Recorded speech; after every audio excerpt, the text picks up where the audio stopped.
최현의 용사음을 볼게요. 어, 이게 이제 임진왜란을 배경으로 하고 있는 그런 작품이고, 제목도 임진왜란이 일어난 그 연도를 나타내는 말이에요. 그 정도로 하시면 되고요. 내용을 보겠습니다. 의관 문물을 어제 본 듯 하건만은 예약과 현송은 찾을 데가 전혀 없다. 그러니까 이제 조선이 자랑할 만한 것은 문화, 어떤 예법, 뭐 뭐 이런 건데, 이런 것이 분명히 조선에 어제 있었는데 지금은 찾아볼 길이 없다는 얘기예요. 네, 왜냐면 전쟁이 났으니까. 그래서 그 다음 보면 보우와 신백은 산악도 아끼더니 섬나라 고랑캐는 그 누가 나왔는가. 이게 무슨 말이냐면 이게 이제 중국 고사 인용이라고 보시면 됩니다. 보우와 신백. 보우와 신백이라는 인물이 있는데, 이 보우와 신백을 산신령이 낳았다, 뭐 이런 이제 전설같이 전해져 내려오는 이야기예요. 그러니까 보우와 신백은 산신령이 아껴서 낳았는데, 이런 말이에요. 아껴서 낳았다는데 섬나라의 호랑캐는 그 누가 낳았는가. 호랑이와 큰 고래 사내를 흔들거늘. 이건 이제 비유적인 표현이죠. 그래서 그 외적의 전선들이 쳐들어오는 겁니다. 동서남북에 무싸움이 일어나니 임진왜란이 일어났죠. 밀치며 제치며 말도 많고 일도 많네. 이 좋은 수령들 물어뜯나니 백성이요, 수령들은 백성을 착취하고요. 톱 좋은 변방장수는 후벼파나니 군사로다. 군사를 후벼판다. 군사들을 괴롭힌다, 착취한다, 뭐 이런 얘기죠. 군사들을 뭘 착취하느냐? 뭐 노동력을 착취할 수 있겠죠. 그죠? 수령들을 백성에게서 이제 돈이나 쌀을 뺏어가는 거고. 그래서 재화로 성을 쌓으니, 그러니까 수령들이 백성의 돈을, 재물을 빼앗아 가지고 그것으로 성을 쌓아요. 근데 만장을 누가 넘겠느냐? 이건 무슨 얘기냐면요, 성을 쌓았는데 성이 너무 높다는 얘기예요. 그렇게까지 높게 쌓을 필요가 있어? 뭐 이런 얘기죠. 만장을 누가 넘는다고 저렇게 높게 성을 쌓아? 이런 말이죠. 그러니까 어쨌든 백성들의 재화를 많이 빼앗았다는 얘기예요. 또 고혈로 해자를 파니, 고혈은 이제 그 뭐야, 군사들의 고혈이죠. 해자는 뭔지 아세요? 해자는 원래 이게 성이 있으면 그 성 주변으로 물길을 파요. 물이 흐르도록. 그러면 뭐 이제 식수로 사용할 수도 있거니와 다른 그 적병들이 침입을 했을 때 여기가 물이라서 못 건너오는 거예요. 그걸 해자라고 합니다. 해자. 그래서 이 해자는, 사실 해자를 파는 건 좋은 거예요. 수비하기에 좋은 거죠. 근데 천척을 누가 건너냐? 너무 넓게 팠다. 근데 이것도 무슨 얘기냐면 군사들을 너무 많이 착취했다는 얘기예요. 군사들을 너무 착취해서 해자를 판다고 해도 너무 넓게 팠다, 너무 많이 착취했다, 이런 의미라고 보시면 돼요. 그래서 정리해놨죠. 백성들에 대한 착취가 도를 넘었다, 이런 뜻이에요. 호화로운 잔치에 추월 춘풍 쉬 빨리 흘러간다. 향락을 즐긴다. 호화로운 잔치를 즐기는 관리들, 추월 춘풍이 쉽게 빨리 간다 하건만은, 길건만은, 밤놀이는 그 어떨고 밤놀이도 즐긴다, 뭐 이런 정도로 보시면 되고, 어쨌든 향락을 즐기고 있어요. 주인 잠든 집에 문은 어찌 열려 있는가. 도적이 엿보고는 개는 어찌 짖지 않는가. 그러니까 이제 나라를 지키지 않고 나라가 무방비야. 무방비 상태인 조선의 현실을 나타내는 말이에요. 대양을 바라보니 바다가 여유였다. 외적의 배로 가득해요. 그러니까 외적의 배가 너무 많아서 바다가 작아 보인다는 뜻이에요. 술이 깨더냐? 병기를 누가 가지리요? 그러니까 술 먹고 놀고 있었는데 바다에 외적의 배가 가득 찼다. 이제 임진왜란이 일어났던 그 시기를 이야기하는 거예요. 병기를 누가 가지리요? 누가 이제 그 무기를 들고 싸우려 하겠는가? 술 처먹고 놀고 있었는데. 감사, 병사, 목부사, 만호첨사, 이건 다 벼슬 이름이에요. 관리직 이름인데 얘들이 다 도망갔다는 얘기입니다. 살림이 비었던가 수의곰 들어갈사, 장수들이 산으로 도망갔다.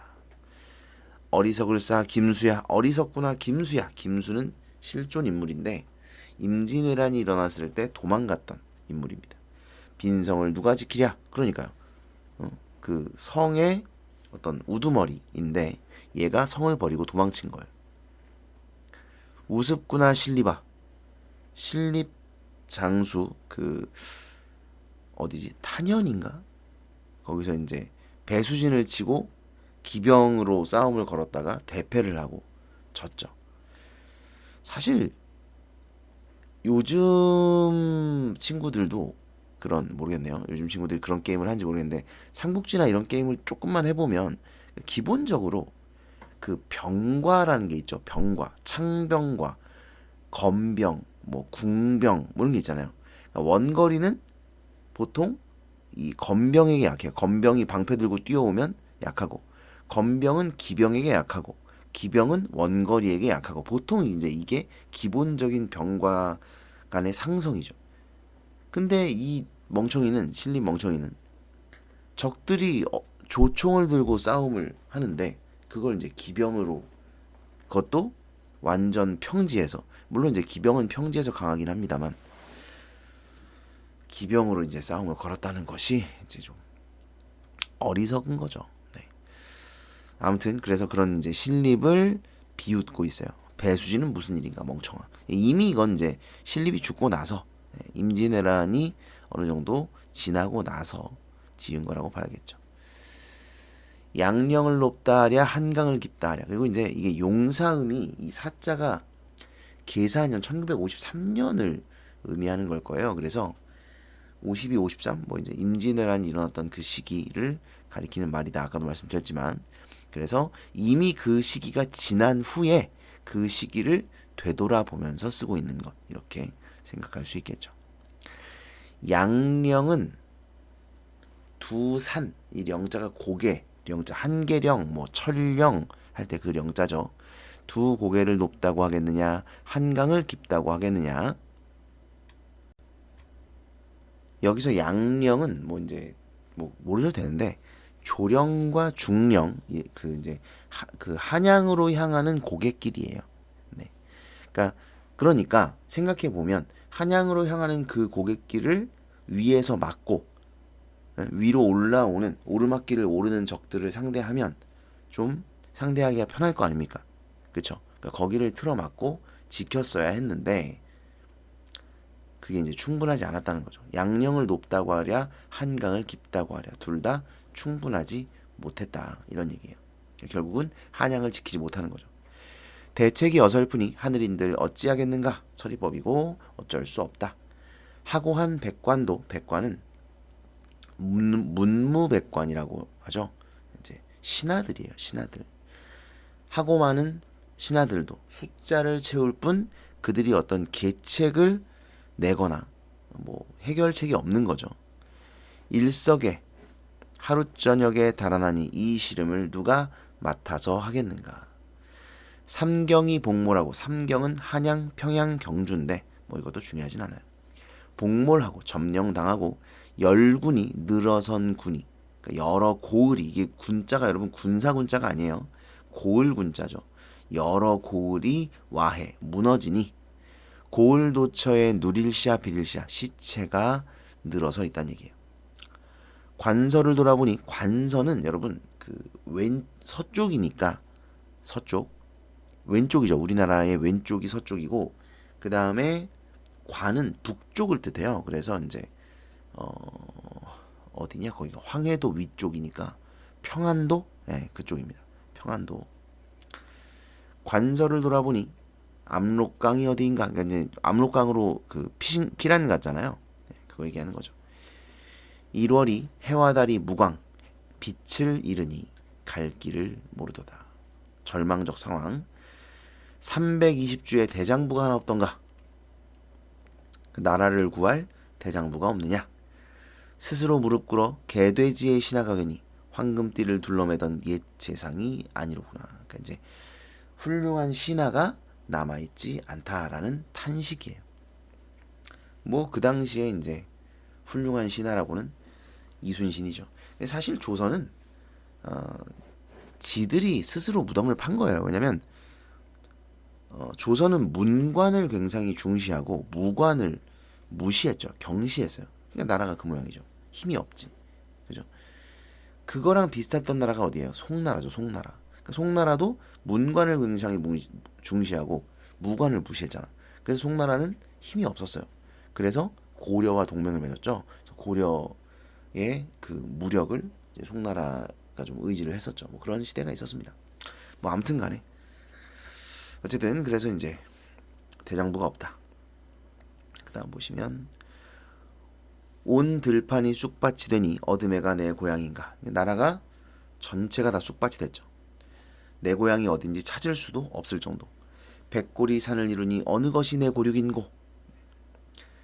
옛날의 번화를 꿈같이 생각하니, 번화는 뭐라 그러죠? 이렇게 번창하고 화평하고, 그러니까 평화로웠던 태평성대, 번성했던 시대, 뭐 이런 뜻이에요. 산천은 옛낯이요 인물은 아니로다. 산천은 낯은 얼굴이란 뜻이죠. 그래서 자연은 옛 얼굴 그대로인데 인간은 아니다. 인간사와 자연사의 대비. 자연은 변하지 않았는데 인간사는 변했구나. 나라가 망해가요. 개판이다. 이런 얘기죠. 주나라 사람 서리가는 서리가 부른 노래인데, 이 서리는 관직 이름이라고 보시면 돼요.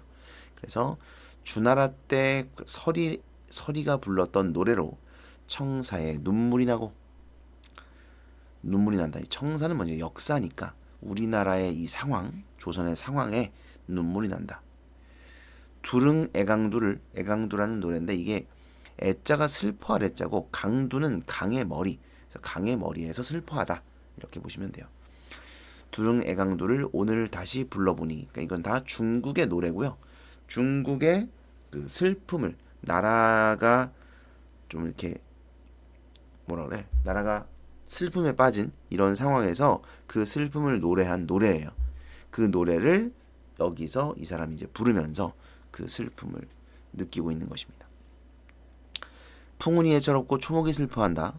남아의 삼긴 뜻이 이렇기야 하랴만.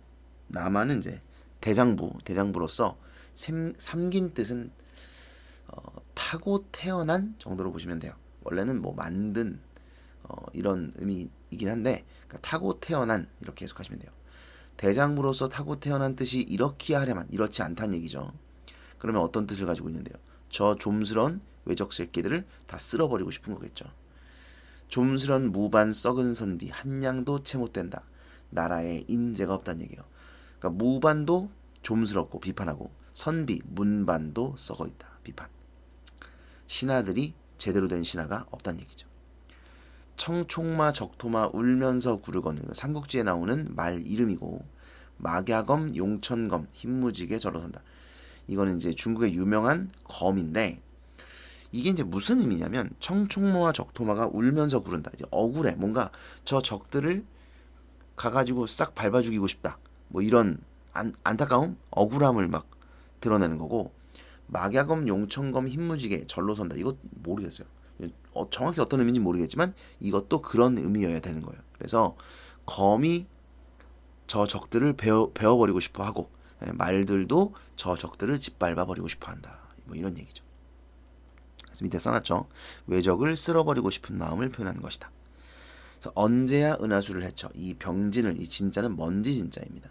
병진을 씻을 것인가. 그래서 이 적들을 물리치고 이 전쟁을 끝낼 것인가. 그래서 우국지정, 나라를 걱정하는 마음을 드러내고 있다. 이렇게 보시면 되겠습니다. 자, 정리를 해보면, 자, 밑에 정리를 했고요. 갈래는 가사입니다. 가사는 사음보, 기억하세요. 성격은 비판적, 사실적이다. 제목의 의미, 임진왜란이 일어난 그 연도를 나타내는 말이고요. 주제는 임진왜란의 참상, 이기적 권력자들에 대한 비판인데, 이 권력자라는 게 이제 신하들, 뭐 문반, 무반 이런 애들을 비판하는 거고, 임진왜란 때 싸워오지도 않고 도망간 애들, 어리석게 싸워서 백성들을, 군사들을 참혹하게 죽게 만든 애들, 뭐 이런 장수들도 비판하고 있고요. 특징, 전란의 상황을 사실적으로 드러낸다. 그 다음에 관리들의 무능함 비판, 가렴주구 비판. 가렴주구는 백성들을 하는 그것이 이제 가렴주구라고 하죠. 그래서 여기 보면 백성들에게 세금을 뜯어내는 그리고 군사들을 이렇게 뭐라고 하죠? 이렇게 일하게 하는 이런 것들을 이제 비판하고 있습니다. 이렇게 정리하시면 되고요. 자, 해석 잘 알아두셔야 되겠습니다.